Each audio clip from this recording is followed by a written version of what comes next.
guys can ask questions as I go through. It's pretty straightforward stuff. Does everybody here live on Glenmore Road or protected by the dike in any way? Okay. So I guess this starts quite a while ago.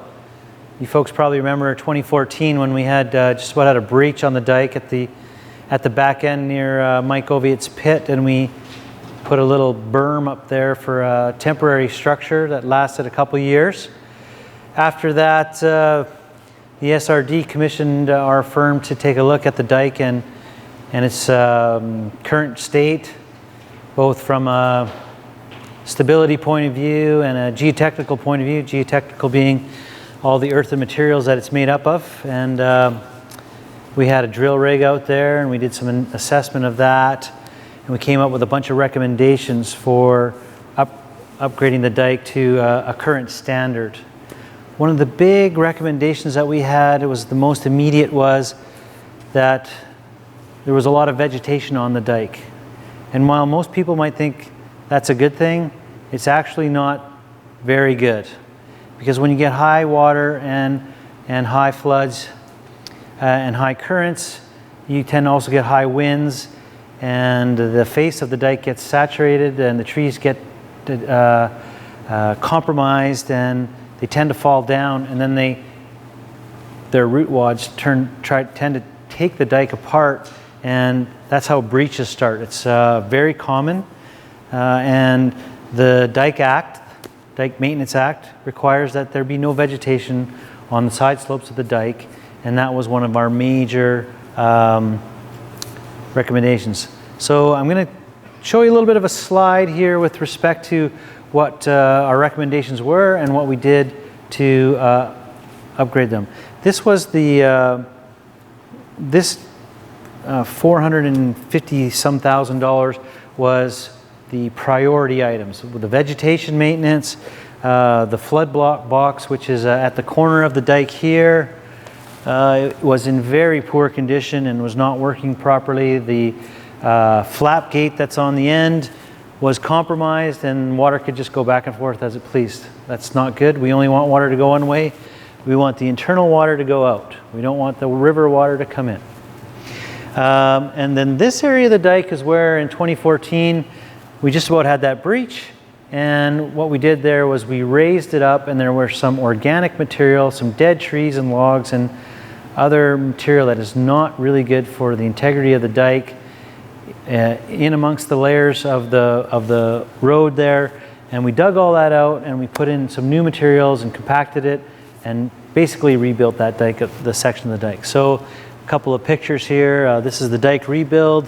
So this is in this area, and these two pictures here are of the flood box. So we put a new, slightly larger pipe in there. It's not about the flow of the water, the amount of water going back. A little larger pipe is a little less chance to get blocked, so we put in a little larger pipe.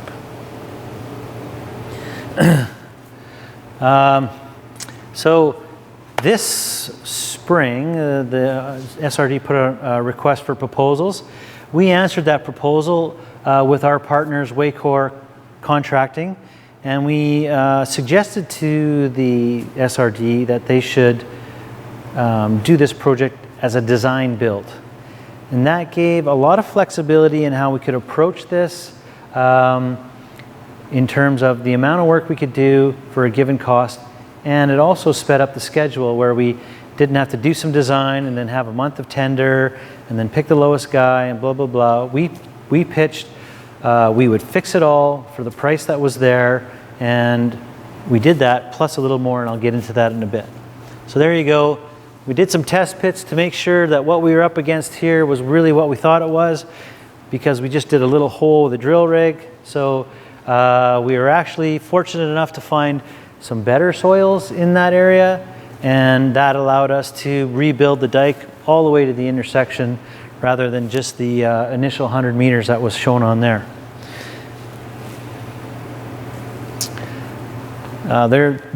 We did the test pits there. Let's see what else we got here. The vegetation maintenance, The rules are such that you have to have the side slopes plus about 3 or 4 meters on the bottom, and that's why you will see such a swath of vegetation removed there today.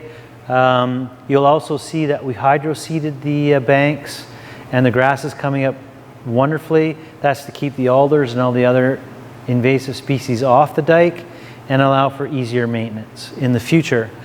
We did not do a lot of vegetation maintenance in front of people's homes. We did some that was on the wet side of the dike where their large trees were especially susceptible to the rushing waters. And then on the private side of the dike, if you will, the dry side, we did leave a few trees there. They were found to be in good condition. We have a blue ribbon on them. We will look at them yearly and assess them, and if they become an endangerment to the integrity of the dike, we will have to take them down. We've let all the people know whose property those are on, and that's the agreement we have, because they really should have been taken out, but the Inspector of Dikes allowed us to do an adaptive strategy, if you will, and put that in the maintenance manual so that we can maybe enjoy the trees a little bit until they become a problem.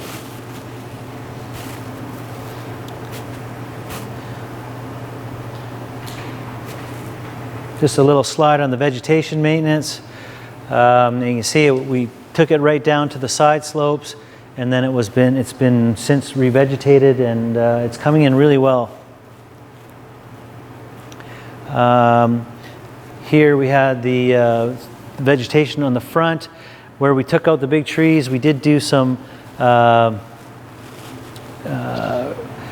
minor repairs to the riprap that was there, and now that's all in an integral state. So we rebuilt the north end of the dike. We had to provide Mr. Oviatt with continued access to his pit up the hill. It worked out quite well. You see that the dike is a little wider than it once was, and that is more of a regular width. It needs to be 4 meters minimum at the top, and it is all that now. And what we did was we took out the bad material, put in good material. We also put in a bit of clay. This is a picture of the clay that we put in. That semi-impermeable material keeps the dike more stable, and less seepage comes through the dike, and it's the current standard of the day. So the full rebuild from station 00, which was at the foot of the hill, going up to Oviatt's pit, to the intersection of Glenmore Road. Oops, sorry. I think I went too fast there. This is the area closer to the intersection where we took out a bigger swath of the dike where all this organic material was. We disposed of that off-site, brought in good granular material, and again we installed that clay plug. We also replaced the flood blocks, as I had mentioned. It was formerly a 12-inch corrugated metal pipe. It was completely finished. It had no head wall on either side. Those are the little concrete structures you'll see out there if you're walking the dike. And the flap gate was completely off and dysfunctional. So water was allowed to go from the river through that hole in the dike, if you will, and back into people's properties. And now we have not only put in a bit larger pipe, this being a 16-inch pipe, we also put a full gate, positive gate that you can actually close at the front end, and reinstalled the flap gate. This gate will normally be open, the red one here, and it will only be used in an emergency in case the flap gate should malfunction. A stick gets in there or for whatever reason. But that provides you a second opportunity or some redundancy in basically your hole in your dike.